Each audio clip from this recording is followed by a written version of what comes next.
who's messing with whose mind now as we come back live to a race for 7th position between Jimmie Johnson and Brad Keselowski. This is Keselowski trying to pass Johnson. It's been Jimmie, as he should, trying to plant the seeds of doubt in his younger rival for the title's mind all week long.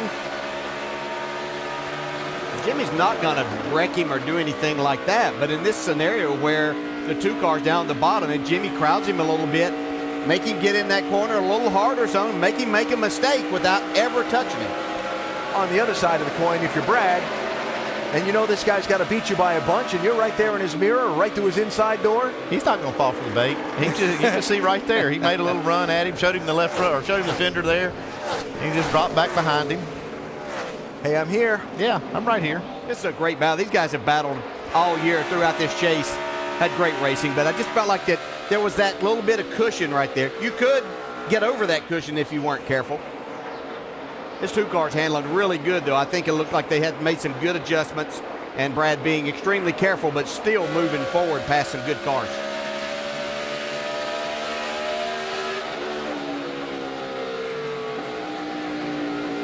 Jimmie Johnson said during NASCAR Countdown when he visited the pit studio live that, you know, he can't do anything foolish. So expecting Jimmie to take any kind of a risk there, it's too early in the race. He can't, you know, there's a difference between the risk you'll take at lap 250 of 267 and the risk you'll take now at lap 63, right? Yeah, absolutely. And, you know, as this race goes on, historically, we have somewhere close to 20 cars that finish on the lead lap. So we're not going to be able to say, even though Brad might be running in front of Jimmie, which looks like everything will be just fine, but if that gets up towards the front where that's happening and Jimmie's close enough to the front, if Brad should have any kind of issue late in the race with that many cars on the lead lap, then it could change things dramatically.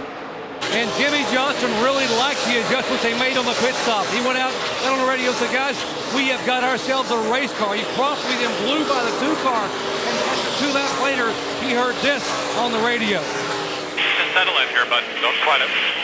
We do need to try to back off the brake a little bit, man. He has a lot of brakes.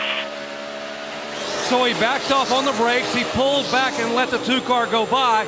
And right now, he's very content to ride there and give Brad K a rear view mirror full of a 5-time champion.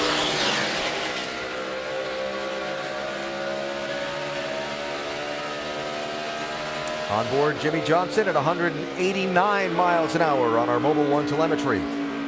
I just don't know. I couldn't keep my mouth shut if I was a spotter. I would say, let him go. I mean, there's no real reason to be racing him at this point. I know that's not what Brad wants to hear. He'll make the decision, and he's made good decisions on the track, but he finally does look like he's going to let him go.